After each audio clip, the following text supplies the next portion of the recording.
மலைவாழ் மக்களின் கல்விக்காக போராடுற ஒரு சின்ன பொண்ணுடைய கதையை பத்தி தான் இப்ப நம்ம பார்க்க போறோம். தன்னுடைய சின்ன வயசுல இருந்தே கல்விக்காக போராடின இந்த பெண்ணு, எப்படியாவது நம்மளோட மலை கிராமத்துல இருக்கவங்க எல்லாருக்குமே கல்வியும், படிப்பறிவையும் குடுத்தாகணும்னு சொல்லிட்டு அவங்க போராட ஆரம்பிக்கிறாங்க. ஸோ முழுக்க முழுக்க இந்த படம் அத பேஸ் பண்ணி தான் போயிட்டுருக்கும். ஸோ இந்த படம் உண்மை சம்பவத்த பேஸ் பண்ணி தான் எடுக்கப்பட்டிருக்கு. அதாவது தேனி மாவட்டத்துல இருக்க மலை கிராமத்துல இதே மாதிரி ஒரு பெண்ணு கல்விக்காக போராடி இன்னைக்கு மேல் இடத்துக்கு வந்திருக்காங்க. அத பேஸ் பண்ணி தான் இந்த படத்த உண்மை சம்பவம்னு சொல்லிட்டு எடுத்திருக்காங்க. ஸோ வளவளன்னு இருக்காம நான் உங்கள கதைக்குள்ள கூட்டிட்டு போயிடுறேன். ஸோ இந்த படத்தோட ஸ்டார்ட்டிங்லேயே ஒரு மலை கிராமத்த தான் காமிக்கிறாங்க. அந்த மலை கிராமத்துக்கு பேரு பூங்குழலின்னு பேரு. இந்த மலை கிராமத்துல தான் குறிஞ்சின்னு சொல்லப்படுற 13 வயது சிறுமி வாழ்ந்துட்டு வரா. அந்த குறிஞ்சின்னு சொல்லப்படுற அந்த பெண் என்ன பண்றான்னு பார்த்தீங்கன்னா, தன்னுடைய கல்விக்காக எப்படியாவது படிச்சு மேலிடத்துக்கு போயிடணும் அப்படின்னு சொல்லிட்டு அவளோட மனசுல ஒரு எண்ணம். பட் இந்த சைடு பார்த்தா, அவங்க தாத்தா மலை கிராமத்துல ஒரு நாட்டாம மாதிரி. அதாவது அந்த மலை கிராமத்துல இருக்கிறவங்க எல்லாருமே என்ன பிரச்சனையா இருந்தாலும், நம்ம குறிஞ்சியோடைய தாத்தா கிட்ட தான் வந்து பஞ்சாயத்து நடத்துவாங்க. ஸோ அவரு தான் நீதி எது, நியாயம் எது, நேர்மை எதுன்னு பார்த்து சொல்லுவாரு. ஸோ என்னதான் நம்ம குறிஞ்சி மலை கிராமத்துல இருந்தாலும், டவுன் சைடு அவங்க போனா கூட, இந்த டவுன் சைடு இருக்கவங்க எல்லாருமே என்ன சொல்லுவாங்கன்னு பார்த்தீங்கன்னா, இவங்க மலைவாழ் கிராமத்து மக்களு, இவங்கள பாத்தாலாம் பேச மாட்டாங்க, ஒதுக்குவாங்க. அந்த மாரி ஒரு செயலையும் செய்றாங்க. இப்ப நம்ம குறிஞ்சியும், அவங்க அப்பாவும் என்ன பண்றாங்கன்னு பார்த்தீங்கன்னா, வேற ஒரு மலை, அதாவது பக்கத்து மலையில இருக்க அந்த தேனீ கூடுலாம் இருக்கு இல்லையா? அதிலிருந்து தேனீ எடுக்கிறதுக்காக அங்க போறாங்க. ஸோ குறிஞ்சியும் அவங்க அப்பாவும் தேன் எடுக்க நடந்து போயிட்டு இருக்க சமயத்துல, அந்த இடத்துல சில பசங்க பைய தூக்கிக்கிட்டு நடந்து போறாங்க. அப்பதான் குறிஞ்சி கேட்குறாங்க, "அப்பா இவங்கலாம் எங்க போறாங்க?" அப்படி சொல்லிட்டு. அதுக்கு குறிஞ்சியோட அப்பாவும் சொல்றாரு, "அம்மா இவங்க எல்லாருமே பள்ளிக்கூடத்துக்கு போறாங்கம்மா. அதாவது படிக்க போறாங்க." அப்படின்ற மாரி. அப்பதான் குறிஞ்சியும் கேட்குறாங்க, "அப்பா நீங்க ஏன்பா படிக்கல?" அப்படின்னு சொல்ற மாரி. அப்ப அவரு சொல்றாரு, "என்னோட அப்பா, அம்மா, என்னோட பாட்டன், முப்பாட்டன்லாம் யாரும் படிக்கலம்மா. இந்த மலையே கதி, இந்த மலையில இருக்கிறதே நமக்கு சொந்தம். இந்த மலைய தான் நம்ம பாதுகாக்கிறோம்." அப்படின்ற மாரி சொல்லிக் குடுத்து வளர்த்துட்டாங்க. அதனால படிக்கலம்மா அப்படின்ற மாரி சொல்றாரு. அதுக்கு குறிஞ்சியும், "அப்பா நீங்க தான் படிக்கல. நானாவது படிக்கிறேன்ப்பா. என்ன படிக்க வைங்கப்பா. எனக்கு ஆசையா இருக்கு." அப்படின்ற மாரி கேட்குறாங்க. அதுக்கு குறிஞ்சியோட அப்பாவும், "நான் உன்ன கண்டிப்பா படிக்க வைக்கிறேன்ம்மா. நீ பயப்படாத. என்ன ஆனாலும் நான் உன்ன படிக்க வைக்கிறேன்." அப்படின்ற மாரி சொல்றாரு. இத கேட்ட குறிஞ்சி ரொம்பவே சந்தோஷப்படுறாங்க. அதுக்கப்புறமா பார்த்தீங்கன்னா, தேன் எடுத்துக்கிட்டு அவங்களும் அவங்களுடைய ஊருக்கு கிளம்பியும் போயிடுறாங்க. அப்பதான் அந்த மலை கிராமத்துல ஒரு ஃபெஸ்டிவல் வருது. அதாவது திருவிழா. எல்லா ஊருன்னு இருந்தா, எல்லா ஊர்லயுமே ஒரு ஃபெஸ்டிவல், திருவிழான்னு இருக்கும். பட் அத அவங்க கொண்டாட ஆரம்பிக்கிறாங்க. அந்த சமயத்துல கையில தீப்பெட்டிலாம் எடுத்துக்கிட்டு தீப்பந்தத்தெல்லாம் எடுத்துக்கிட்டு அவங்க அந்த விழாவ சிறப்பா கொண்டாடிட்டு இருக்காங்க. அந்த சமயத்துல தான் அந்த மலைவாழ் கிராமத்துல புதுசா வந்திருக்க ஒரு இன்ஸ்பெக்டர் பண்றான்னு பார்த்தீங்கன்னா, அவங்கள நிறுத்தி, "இந்த ஃபெஸ்டிவல நீங்க கொண்டாடாதீங்க. அதாவது இந்த திருவிழாவ நீங்க கொண்டாடாதீங்க. எதுக்காகன்னு பார்த்தீங்கன்னா, கையில நீங்க தீப்பந்தத்த வச்சிருக்கீங்க. நீங்க கொண்டாடிட்டு போகும்போது காட்டுல தீ பத்திக்கிச்சுன்னா, காடு என்ன ஆகுறது?" அப்படின்ற மாரி அவன் ரொம்ப நல்லவன் மாரி பேசிட்டு இருக்கான். பட் அவன் என்ன பண்ணி வச்சிருக்கான்னா அந்த இடத்துல, மலைவாழ் கிராமத்து மக்கள் வாழற இடத்துல ஆங்கிலேயர்கள், அதாவது ஃபாரினர்ஸ் வந்து அந்த மலையில வந்து மஷ்ரூம்ஸ வளர்க்குறாங்க. அதாவது அந்த மஷ்ரூம்ஸ வளர்க்கறதுக்காக அந்த இடத்த சுத்தி வேலி போட்டு வச்சிருக்காங்க. இதனாலேயே அந்த மலைவாழ் கிராமத்து மக்கள் ஈஸியா நடந்து போற பாதையில போக முடியாம, அந்த மஷ்ரூம்ஸ போட்டு வச்சிருக்காங்க. அத சுத்தி வேலி போட்டு வச்சிருக்காங்க. அந்த வேலியில கூட கரண்ட் வச்சிருக்காங்க அப்படி சொல்லிட்டு அந்த மலைவாழ் மக்கள் பயந்துகிட்டு, அந்த வேலிய சுத்தி 12 கிலோமீட்டர் நடந்து போறாங்க. அதாவது அவங்க ஊர்லேருந்து வேற ஊருக்கு பஸ் புடிச்சு போகணும்னா கூட 12 கிலோமீட்டர் அந்த மலையவே சுத்திக்கிட்டு வெளிய போயிட்டு தான் பஸ் ஏறி போறாங்க. இதுக்கு பர்மிஷன் யார் குடுத்ததுன்னு பார்த்தீங்கன்னா, அந்த போலீஸ் ஆஃபீசர் தான். அதாவது இன்ஸ்பெக்டர் சொன்னான் இல்லையா, அந்த ஃபெஸ்டிவல் நிறுத்துனானே அவன் தான். ஸோ இதெல்லாம் வந்து நம்ம குறிஞ்சிக்கு தெரிய வர, குறிஞ்சியோட மனசுல ஒரு எண்ணம். என்னன்னு பார்த்தீங்கன்னா, "நம்ப அப்பா நம்மள படிக்க வைக்கிறேன்னு சொன்னாரு. ஸோ எப்ப படிக்க வைப்பாரு? எப்ப நம்மள வந்து ஸ்கூல் சேர்ப்பாரு?" அப்படின்ற மாரி அவங்களுக்குள்ள ஒரு ஆசை. பட் அவங்களுக்கு படிச்சு நம்ம ஒரு கவர்மெண்ட் வேலைக்கு போணும் அப்படின்றது ரொம்ப பெரிய ஆசையா இருக்கு அவங்க மனசுல. இப்படியேவும் நாட்களும் கடந்து போயிட்டு தான் இருக்கு. மறுபடியும் ஒரு பிரச்சனை. நாட்கள் இப்படியே போயிட்டு இருக்குன்னு சொன்னாலும், அப்போதான் அந்த போலீஸ் ஆஃபீசர் என்ன பண்றான்னு பார்த்தீங்கன்னா, அந்த மலையில மேய்ஞ்சுட்டு இருக்க ஒரு மான பார்த்து குறி பார்த்து சுட்டுர்றான். அந்த சமயத்துல என்ன ஆகுதுன்னு பார்த்தீங்கன்னா, குண்டு சத்தம் கேட்ட உடனே அந்த மலைவாழ் மக்கள்லாம் ஓடி வந்து பார்க்குறாங்க. அப்ப பார்க்கும்பொழுது அந்த போலீஸ் ஆஃபீசர் தான் சுட்டான்னு எல்லாருக்குமே தெரியுது. அப்ப என்ன ஆகுதுன்னு பார்த்தீங்கன்னா, சிவனேன்னு நின்னுட்டு இருந்த நம்ம குறிஞ்சியோட தாத்தா, அதாவது அந்த மலைவாழ் கிராமத்தோட பஞ்சாயத்து தலைவர் அவரு தான். அவர கூப்பிட்டு என்ன பண்றான்னு பார்த்தீங்கன்னா, "நீ நான் தான் இந்த மான சுட்டேன். நீ என்ன பண்றன்னா, நான் தான் சுட்டேன் அப்படின்ற மாரி எனக்கு எழுதி குடுத்துட்டு போ." அப்படின்ற மாரி மரியாதை இல்லாம தரக்குறைவா பேசிட்டு இருக்கான் அந்த பெரியவர.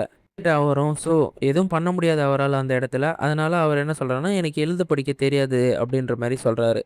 இத கேட்ட அவனும், இதுதான்டா வாய்ப்புன்னு சொல்லிட்டு அந்த இடத்துல ஒரு விஷயத்த ஏதோ ஒண்ணு பண்றான். அப்படியே திடீர்னு பார்த்தா, ஒரு பேப்பர குடுத்து, "இதுல நீ எழுதி குடுத்துட்டு போன்னு" சொல்ல, அவரும் "படிப்பறிவு இல்ல எனக்கு. நான் எழுதி படிக்க தெரியாது எனக்கு" அப்படின்ற மாரி சொல்றாரு. "சரி கை நாட்டு வச்சுட்டு போ" அப்படின்ற மாரி ஒரு 2, 3 பக்கத்துக்கு கை நாட்டு மட்டும் வாங்கிட்டு விட்டுர்றாரு அந்த பெரியவர.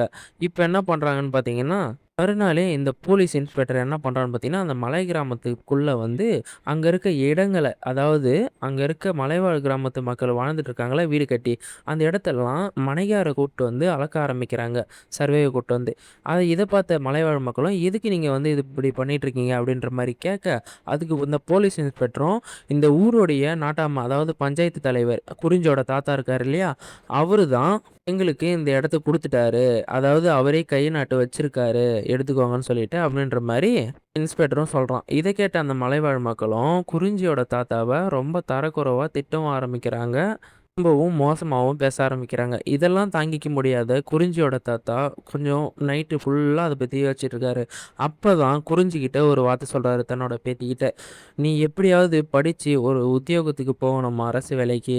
நான் படிக்கல. எனக்கு படிப்பறிவு இல்லாததுனால தானே இன்னைக்கு என்ன ஏமாத்துனாங்க."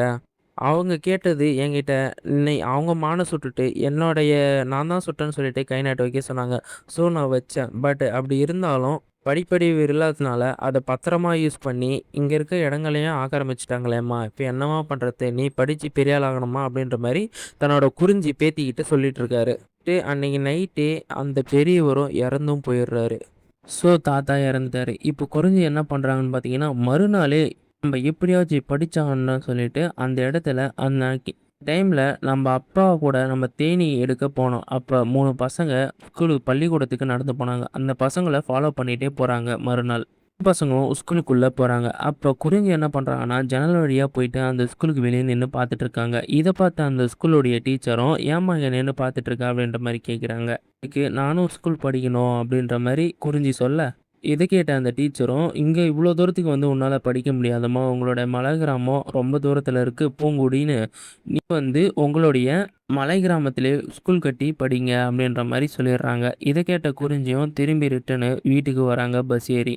ஆனா, இங்க தன்னுடைய அப்பா, அம்மா எல்லாருமே தேடிட்டு இருக்காங்க. எங்க குறிஞ்சி போனா, தன்னுடைய பொண்ண காணோம்னு சொல்லிட்டு. பஸ் ஏறி தன்னோட ஊருக்கு வந்ததும், தன்னுடைய அம்மாகிட்ட பயங்கரமா திட்டு வாங்குறாங்க குறிஞ்சி. "எங்க போயிருந்த இவ்ளோ நேரமா?" அப்படின்னு சொல்லிட்டு. இதுக்கு குறிஞ்சியும் தன்னுடைய அப்பாகிட்ட, "அப்பா நான் இந்த மாரி போனேன். ஸ்கூல்ல பள்ளிக்கூடத்தில இப்படி சொல்றாங்க. நம்ம மலை கிராமத்தில வந்து இப்படி நம்ம பள்ளிக்கூடத்த வர வச்சா தான் நம்ம மலை கிராமத்தில இருக்க எல்லாருமே படிக்க முடியும்னு சொல்லிட்டு" அப்படின்ற மாரி சொல்றாங்க.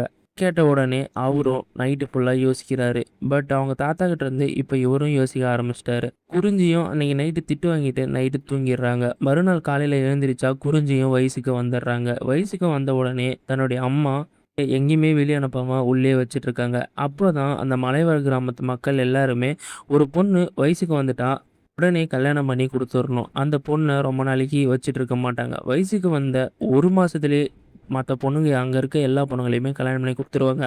அது மாரி தான் குறிஞ்சியும் கல்யாணம் பண்ணி குடுக்கலான்னு சொல்லிட்டு அவங்க வீட்ல பேசிட்டு இருக்காங்க. அப்பதான் அந்த மலைவாழ் கிராமத்து மக்கள், அந்த மலைய சுத்தி நெறைய கிராம மக்கள் இருக்காங்க இல்லையா?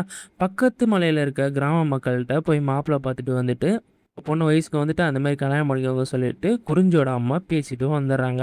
அங்க இருக்கிறவங்களும் குறிஞ்சிய பார்க்க வந்துடுறாங்க. ஆனா குறிஞ்சி மட்டும் உள்ளே தான் இருக்காங்க. வெளியவே வரல. இப்போ சாங்கிய சம்பிரதாயம் பண்ணும்பொழுது, அந்த குறிஞ்சிய பார்த்து எல்லாருமே கேட்குறாங்க.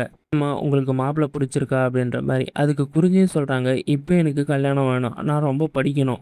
படிச்சு நான் ஒரு கவர்மெண்ட் வேலைக்கு போகணும்." அப்படின்ற மாரி சொல்றாங்க. ஸோ எனக்கு மட்டும் இல்ல, இந்த மலைவாழ் கிராமத்து மக்கள் இருக்காங்க இல்லையா? இங்க இருக்க எல்லா குழந்தைங்களுமே படிக்கணும். இங்க ஒரு பள்ளிக்கூடத்த கொண்டு வரணும். அதுக்கு எதுனா ஒரு முடிவு பண்ணுங்க அப்படின்ற மாரி சொல்றாங்க.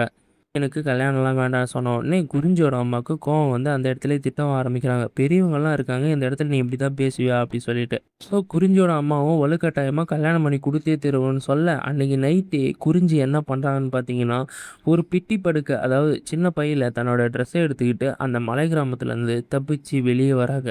ஸோ வெளிய வந்தா மலை கிராமத்து மக்கள் ஒரு பாஷை பேசுவாங்க. பட் அந்த வெளியூருக்கு வந்தவுடனே டவுன் சைடு வந்தவுடனே குறிஞ்சிக்கு பேசுற மொழி புரியல. எல்லாருமே பேசுற மொழி புரியல. அவங்களால அண்டர்ஸ்டாண்டிங்கும் பண்ண முடியல. ஏன்னா மலை கிராமத்தில வாழ்ந்து அவங்களுக்கு அந்த மொழியே சூட்டபுள் ஆயிடுச்சு. அதனால இங்க டவுனுக்குள்ள வந்த உடனே டவுன்ல இருக்கவங்க பேசுற பாஷை அவங்களுக்கு சுத்தமா புரியல.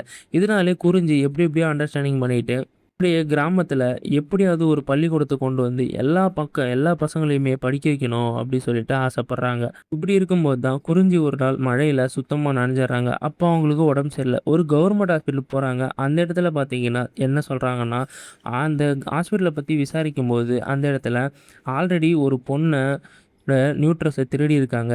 இப்ப இங்க வர பொண்ணுங்களுக்கெல்லாம் அந்த நிலைமை தான் அப்படின்ற மாரி சொல்ல, இத கேட்ட குறிஞ்சியும், "ஐயய்யோ! இங்கலாம் நம்ப இருக்கக்கூடாது" அப்படின்னு சொல்லிட்டு அந்த இடத்துலருந்து தப்பிச்சு ஓட ஆரம்பிக்கிறாங்க. ஓடும்போது தான் அவங்களுக்கு கார் ஆக்சிடென்ட் ஆயிடுது. அப்போ அந்த இடத்துல இருக்கவங்க எல்லாருமே ஆம்புலன்ஸுக்கு ஃபோன் பண்ணி ஹாஸ்பிட்டல்ல எடுத்துட்டு போய் சேர்க்குறாங்க. அப்பதான் அந்த பொண்ணு குறிஞ்சி பேசுற பாஷை யாருக்குமே புரியல அங்க இருக்க டாக்டர்ஸ்க்கு.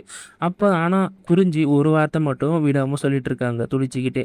"கலெக்டர பார்க்கணும், கலெக்டர பார்க்கணும்." இதையே சொல்லிட்டு இருக்காங்க. கேட்ட டாக்டர்ஸும் அந்த மாவட்டத்தோட கலெக்டர்கிட்டயும் கால் பண்ணி, "இந்த மாரி ஒரு பொண்ணுக்கு ஆக்சிடென்ட் ஆச்சு. ஆனா அந்த பொண்ணு கலெக்டர் பார்க்கணும், கலெக்டர் பார்க்கணும்னு சொல்லிட்டு இருக்கு." அப்படின்ற மாரி சொல்ல, அப்பதான் இந்த படத்தோடைய ஹீரோ அருள்நிதி அங்க வராரு. அப்பதான் அங்க வந்து, "யாரும்மா நீ? என்ன?" அப்படின்னு சொல்லிட்டு எல்லாத்தையுமே விசாரிச்சுட்டு அந்த பொண்ணுக்கு ட்ரீட்மெண்ட்டையும் பண்றாரு. ஸோ அருள்நிதியும் அந்த குறிஞ்சின்ற பொண்ணோடைய டீட்டெயில்ஸ்லாம் விசாரிச்சுட்டு, "சரி ஓகே" அப்படின்ட்டு, "என்னம்மா நடந்தது? என்ன வேணும் உனக்கு?" அப்படின்ற மாரி கேட்க, அதுக்கு அந்த குறிஞ்சி பொண்ணு, "எங்க மலைவாழ் கிராமத்துல ஒரு பள்ளிக்கூடம் வரணும் சார்" அப்படின்ற மாரி சொல்றாங்க.